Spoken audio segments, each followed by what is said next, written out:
Pedro, that's right. Right now we are at the meeting that never happened with Lavoy Finicum. Now, like you said, this meeting is being put on by the Finicum family. Now, if you look over my shoulder here, you can see there are a ton of people at this meeting. People have come out from all over the nation, actually, to hear all of these educational speakers. We are back on the Malheur Wildlife Refuge 1 year after the occupation. Now, you can see here it says that headquarters are closed to all visitors. And the Bend Fire Department did tell us that with the coming rains, more weight is going to be added onto the roof behind us. And as you can see here, the roof has collapsed there in the middle, and they're actually worried that it's going to collapse on this side as well. Would you be able to tell the difference between these gummy bears and marijuana edibles? Edibles became legal to purchase today in the state of Oregon. Well, we just finished our first run from Cloud Chaser, and the snow we got the last few days definitely made for an epic powder day. On Mount Bachelor, Dani Fried, News Channel 21. I'm not going to be here all night, but those who are going to be here all night will keep warm by going ahead and opening up a tauntaun. And Dan, this morning there was one flight that was diverted, maybe 1 or 2 delays, but for the most part everything was on time. And as you can see here, everything does look to be on schedule with the exception of one delay. There may be smoke in the air tomorrow and they might continue burning, but if not tomorrow, you may see some on Sunday. With warming temperatures on the way, many people are wondering what kind of effect this will have on Mount Bachelor's tourism. All right, guys, we're one of the first ones on here. We'll let you know how it goes. See you on the other side. Pendleton may be known for the famous Pendleton Roundup, but when you break out of the chutes, there's more to this town that gives it its charm. Riding these waves is no easy task, but Jerry Lopez makes it look effortless. Good evening, Central Oregon. I'm Dani Fried. Before we get to our top stories tonight, News Channel 21 is pleased to announce that an agreement has been reached with DirecTV. This means our newscasts and programs are back on the DirecTV channel lineup. The News Channel 21 management is grateful for your patience and understanding as our parent company has been negotiating. If you'd like more information on the agreement, you can click on the Save My Local Station tab on KTVZ.com. Well, in the midst of worldwide protests on President Trump's first day in office, marches for women took place all across the nation, including here in Bend. Audrey Roberts went into the crowd and has this report. Mine says girl power smart. In Bend, Audrey Roberts, News Channel 21. And organizers now estimate the crowd to be 5,000 people. And the rallies have been taking place all over the nation. Hundreds of thousands of demonstrators marched around the United States on the first full day of President Donald Trump's term in office.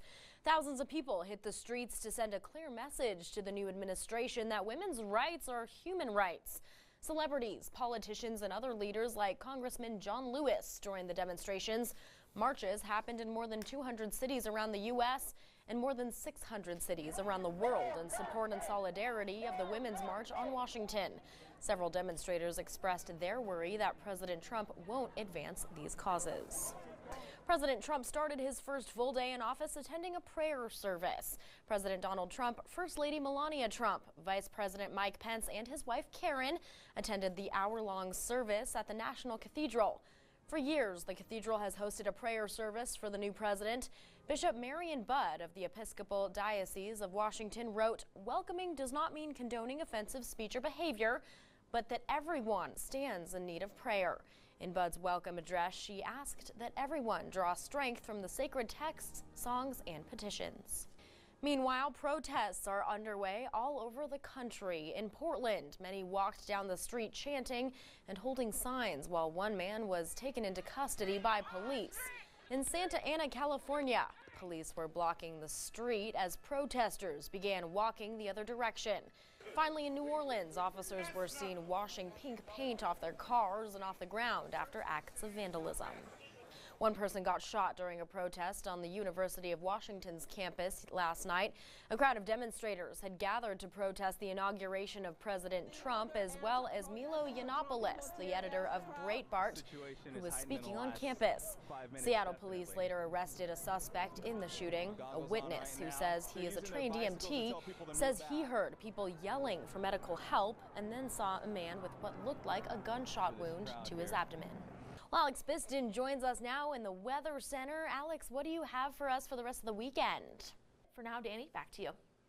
To the sounds of My Way, Donald and Melania Trump took the stage last night as president and first lady for their first dance. It was all about style and drew immediate comparisons to other first couples through the years.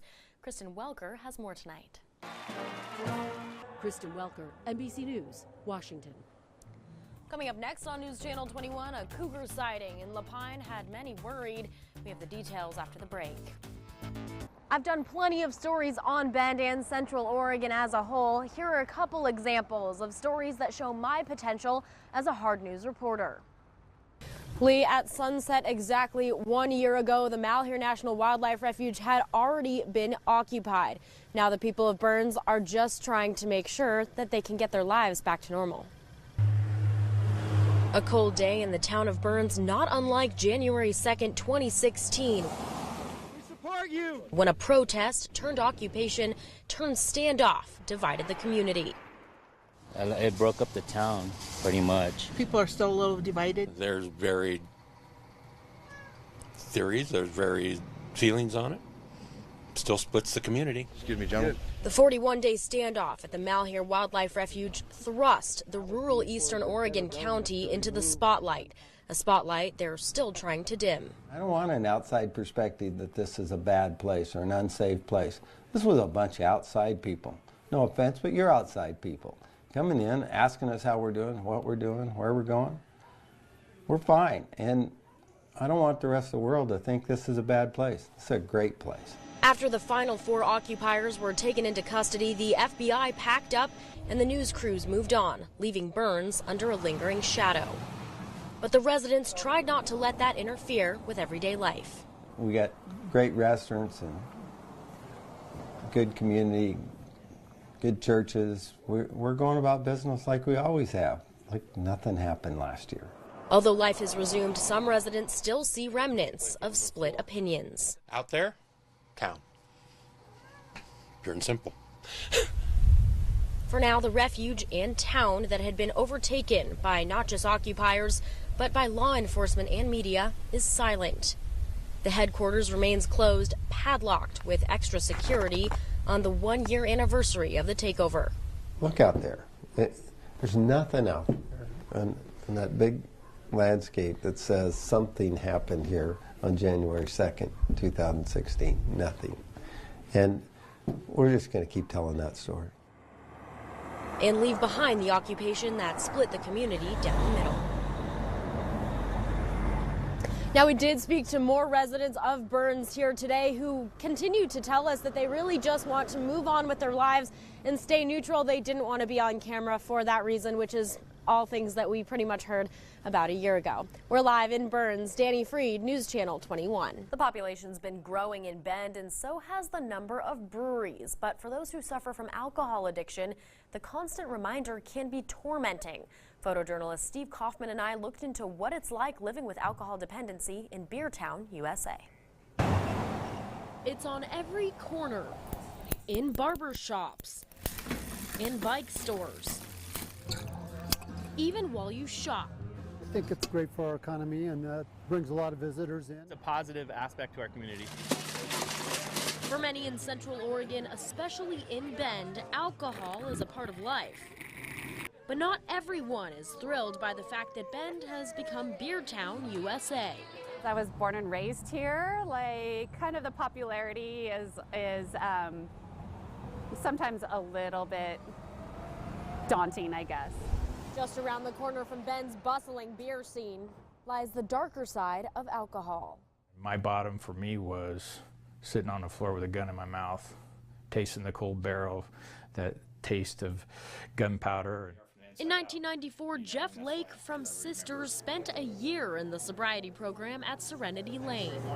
14 years sober. And life threw some curveballs, and I didn't stay close to the program. And then I've battled relapse the last several years. The traveling salesman found himself back in the inpatient program at the beginning of this year. I needed to be shut down from the world. At every function that happens in our community, there's some kind of alcohol that's supporting it. Serenity Lane focuses on helping those who struggle with alcohol addiction.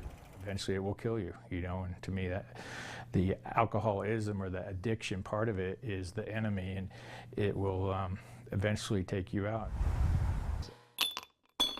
One of the hardest parts for those struggling with alcohol is criticism. For the community to change that judgment and to know that we may have that background, but you most definitely can change. Somehow, by the grace of God, I didn't pull that trigger. Jeff's story is one that serves as a reminder of the everyday struggles addicts face right here in Beertown, USA.